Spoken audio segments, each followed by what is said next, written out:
really intrigues me is this idea, and I heard it many, many years ago. I'm not even sure of the original source where I heard it, but it goes like this. When you change the way you look at things, the things you look at change.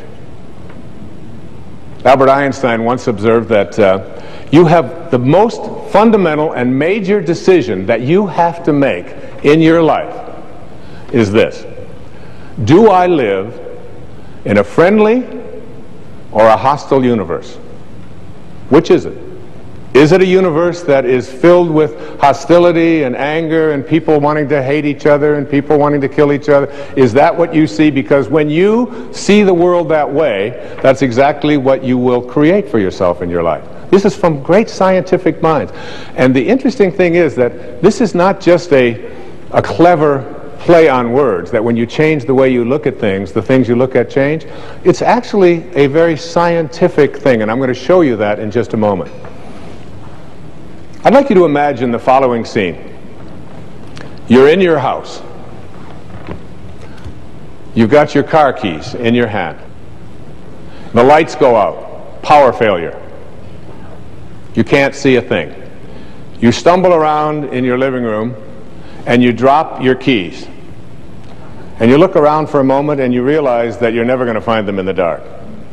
But you look outside and you notice that the street lights are on. So in your mind, a light bulb goes off.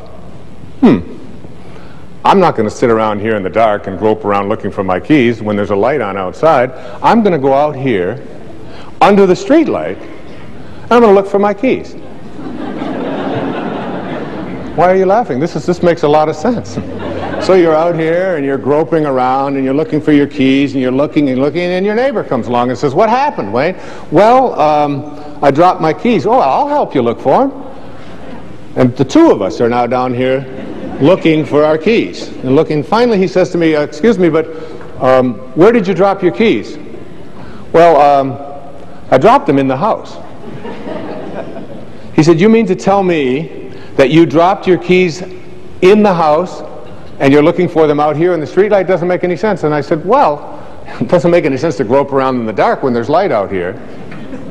Now you laugh and you think how silly that is, but isn't that exactly what we do when we have a problem, a difficulty, a struggle that is located inside and we're looking for the solution outside? Someplace outside of ourselves. It would be like going to the doctor and telling him all of your symptoms, and the doctor says, "Oh boy, you've got a lot of symptoms."